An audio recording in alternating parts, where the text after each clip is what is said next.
So I think the problem that the internet poses for us is that we have all this information available to us, and we have to discriminate between the good information and the bad information. But the meta problem here, the one that I'm interested in, is that some people don't even see the need to discriminate. It's not simply that they need to discriminate, but they don't know how. They don't even know why they should discriminate. And I think there's been a democratization of expertise recently. Maybe a generation ago, people just deferred to whatever their professors or doctors or priests said. And as a result of the 60s, lots of good things happen, maybe some bad things.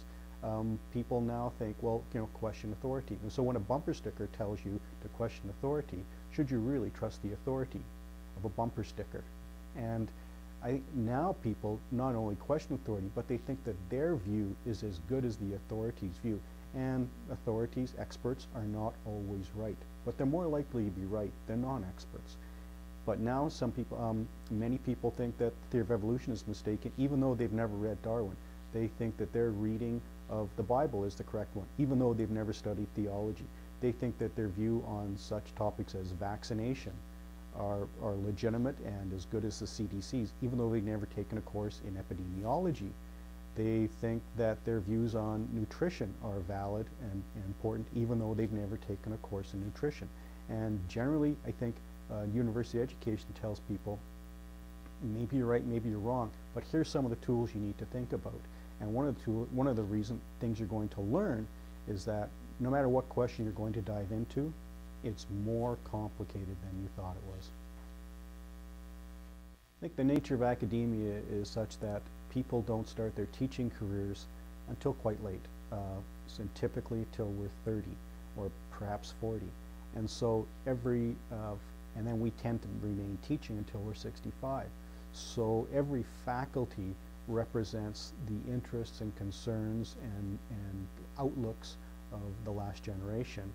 And of course the people we teach are 18 to 25 or so on average. So there's always some sort of intergenerational mismatch, maybe not a conflict as we saw in the 60s. But I think what the internet causes is a rapid escalation in change.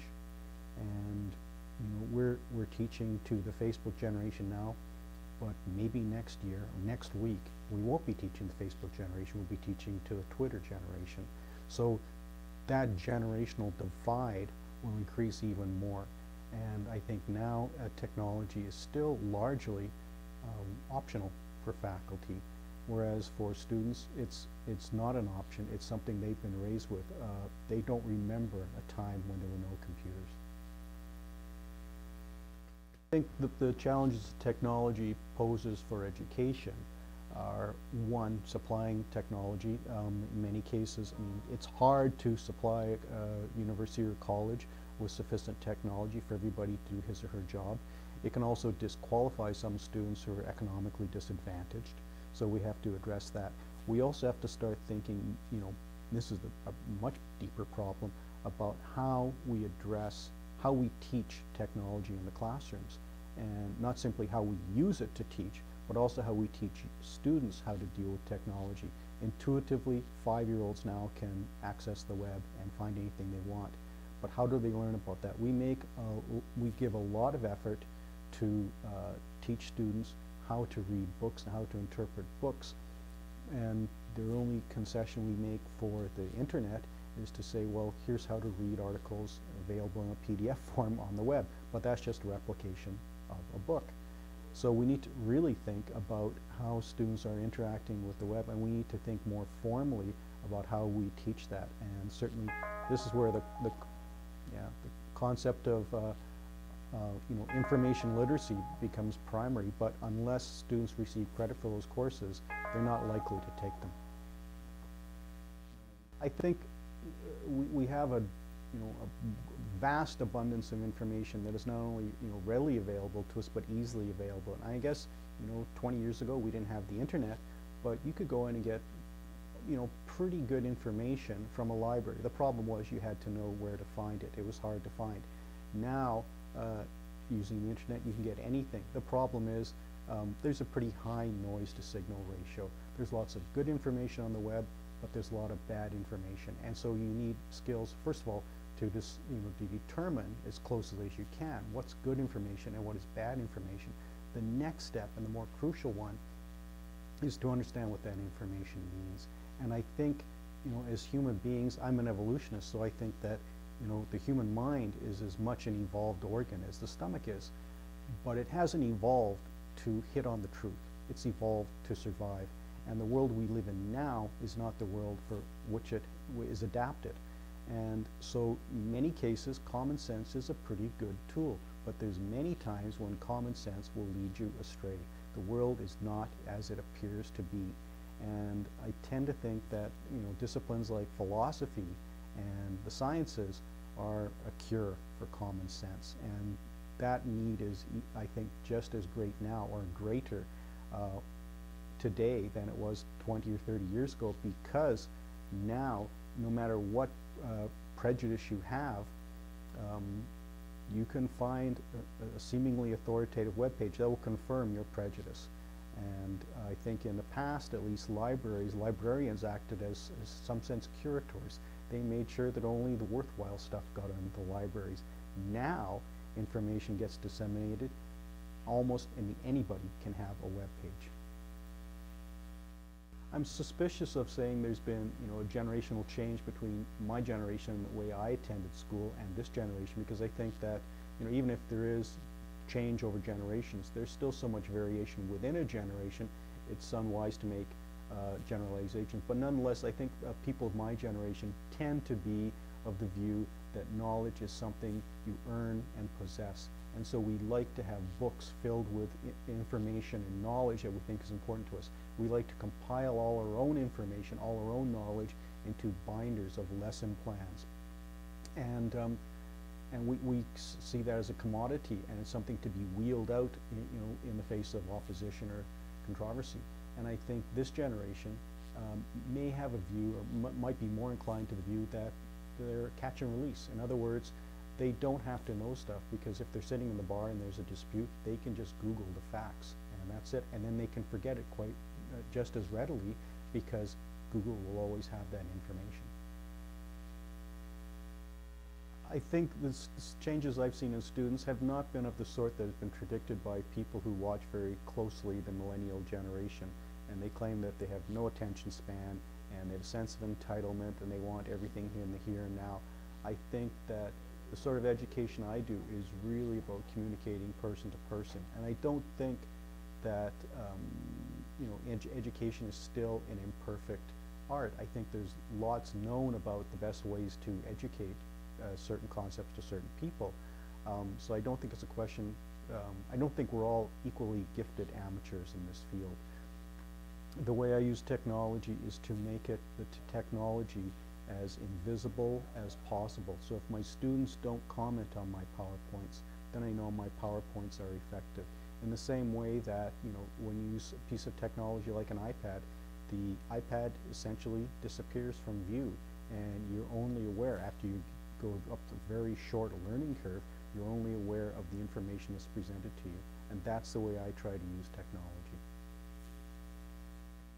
In philosophy, the chief challenges facing me in technology are that students have so much more technology available to them, so they can get distracted by their cell phones or by Facebook while I'm teaching them. And I used to take a pretty paternalistic view towards this and act as a disciplinarian. Now I'm a little more liberal. The second way is that because there's so much technology available to us, that gives me more modalities by which I can communicate with students. So I can replicate all my lectures on video. I can post all my lectures on the web. I can communicate with students through tweeting, through email, through telephone messages. But all of that takes time. And I think also students have a sort of a sense that they should be able to contact anything, anywhere in the world at any time. I don't think it's a sense of entitlement. It's just a question of a sort of thought that if Amazon can do it, if Amazon can make itself available to me on my cell phone, so should philosophy. but I really think that philosophy is not just, or teaching philosophy is not just a question of imparting a bunch of information, say geographical or biographical information. It's more about reprogramming people's minds. And I think, Socrates said it, quite accurately, that philosophy in the West certainly is a dialogic discipline. It emerges through conversation. As long as humans have been talking to each other, we've been using technology as a way of constructing alternative realities or alternative views of reality. That's what novels do, that's what film does, that's what television and radio do. They transport us to places we can't occupy in the first person. And I think the internet gives us even more opportunities, gives us more perspectives on the world, not just for escapism, but for understanding our world further. But I think because the brain is the most programmable organ probably in the universe, we need to think about how we program that. So the internet brings us information, but what we need to do is think about how we're going to use that information. So there's the role of education. I remember reading an autobiography of the great 20th century philosopher Ludwig Wittgenstein, and he gave the most profound lectures when he was lecturing. But at the end of the lecture, he would always, prevail upon one of the students to go out to a movie with him, and he always wanted to watch pretty brainless westerns, the kind of westerns where the cowboys are riding on chuck wagons and just shoot Indians off horses repeatedly. And I think he did that because he really wanted that brainless, mindless entertainment to distract him from his philosophical ponderings. And so I can understand how people can use something like the internet for noodling, for just mere entertainment. But I think what's really powerful is that you can use the web properly to really improve your knowledge, to improve your understanding of a given topic. So, and I think both uses of the web are equally valuable. I play Sudoku online, but I also use the web to do primary research for my lectures, and I don't see that as a contrast. And I think we have to respect that increasingly our students will be immersing themselves in that world